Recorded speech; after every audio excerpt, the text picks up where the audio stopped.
Le Seigneur soit avec vous. Et avec votre esprit. Évangile de Jésus-Christ selon saint Luc. Gloire à toi, Seigneur.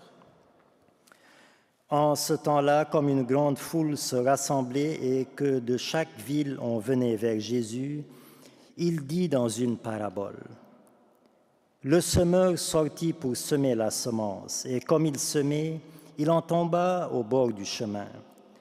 Les passants la piétinèrent et les oiseaux du ciel mangèrent tout. Il en tomba aussi dans les pierres. Elle poussa et elle sécha parce qu'elle n'avait pas d'humidité. Il en tomba aussi au milieu des ronces, et les ronces, en poussant avec elle, l'étouffèrent. Il en tomba enfin dans la bonne terre. Elle poussa et elle donna du fruit au centuple. Disant cela, il éleva la voix. Celui qui a des oreilles pour entendre, qu'il entende. Ses disciples lui demandèrent ce que signifiait cette parabole. Il leur déclara: À vous, il est donné de connaître les mystères du royaume de Dieu, mais les autres n'ont que des paraboles.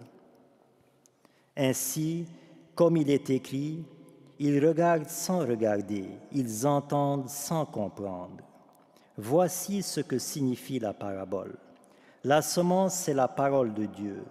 Il y a ceux qui sont au bord du chemin. Ceux-là ont entendu, puis le diable survient et il enlève de leur cœur la parole pour les empêcher de croire et d'être sauvés. Il y a ceux qui sont dans les pierres. Lorsqu'ils entendent, ils accueillent la parole avec joie, mais ils n'ont pas de racines. Ils croient pour un moment et au moment de l'épreuve, ils abandonnent. Ce qui est tombé dans les ronces, ce sont les gens qui ont entendu, mais qui sont étouffés chemin faisant par les soucis, la richesse et les plaisirs de la vie et ne parviennent pas à maturité. Et ce qui est tombé dans la bonne terre, ce sont les gens qui ont entendu la parole dans un cœur bon et généreux, qui la retiennent et qui portent du fruit par leur persévérance. Acclamons la parole de Dieu. Louange à toi, Seigneur Jésus.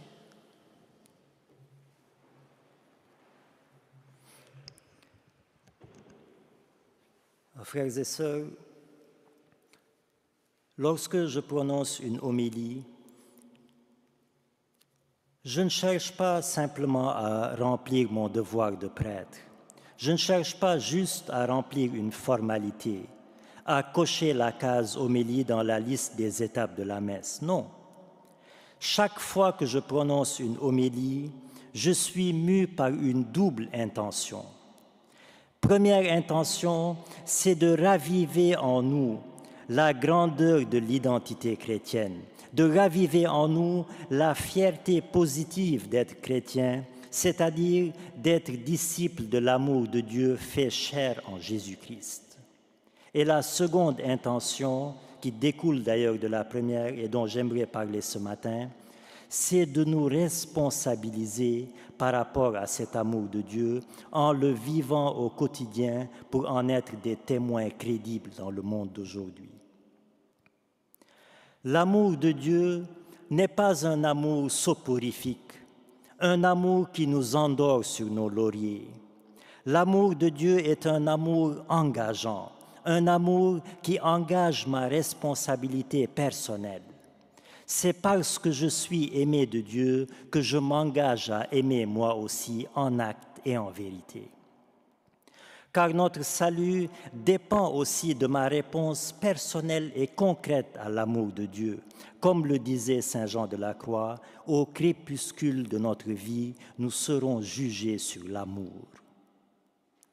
Et aujourd'hui, la parabole du semeur nous appelle justement à être responsables de l'amour de Dieu semé dans nos cœurs. Alors le semeur, bien sûr, c'est Jésus, qui sème son amour largement sur toutes sortes de terrains, c'est-à-dire dans toutes sortes de cœurs, fertiles et infertiles. Les terrains infertiles sont le bord du chemin, c'est-à-dire les cœurs paresseux, nonchalants. C'est aussi le terrain pierreux, c'est-à-dire le cœur dur. C'est aussi les ronces, c'est-à-dire le cœur hésitant, inconstant. Ces cœurs-là reposent, s'endorment sur les lauriers de l'amour de Dieu sans engager leurs responsabilités personnelles et ils ne portent pas de fruits. Le terrain fertile, par contre, c'est le cœur profond et intelligent qui reçoit la semence de Dieu de manière responsable et engagée et qui porte du fruit en abondance. Que c'est dommage, frères et sœurs, que c'est dommage qu'un chrétien devienne un terrain infertile, c'est-à-dire un bord du chemin, recevant l'amour de Dieu, mais rendant son cœur nonchalant, paresseux à l'exercice de l'amour. Ou encore un terrain pierreux, c'est-à-dire recevant l'amour de Dieu, mais rendant son cœur dur comme pierre envers son prochain. Ou encore des ronces, recevant l'amour de Dieu, mais rendant son cœur hésitant, inconstant et qui ne porte jamais du fruit. Frères et sœurs, lorsque je paraîtrai devant le Seigneur au dernier jour et qu'il me demande « Qu'as-tu fait de l'amour que je t'ai donné sur la croix ?» Que vais-je répondre? Alors, frères et sœurs, prenons l'amour de Dieu au sérieux. Ne rendons pas vain le sang du Christ versé pour nous.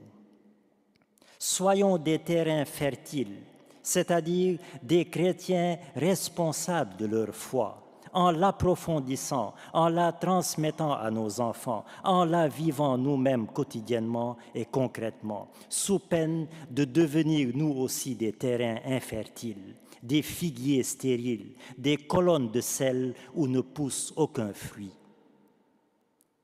Alors, demandons aujourd'hui par cette Eucharistie et demandons-le sincèrement, que cet amour de Dieu qui est semé dans nos cœurs et tantôt dans la communion eucharistique, que cet amour de Dieu nous responsabilise davantage pour porter des fruits chrétiens en abondance par la grâce du semeur universel, la grâce du semeur tout-terrain, Jésus-Christ notre Seigneur. Amen.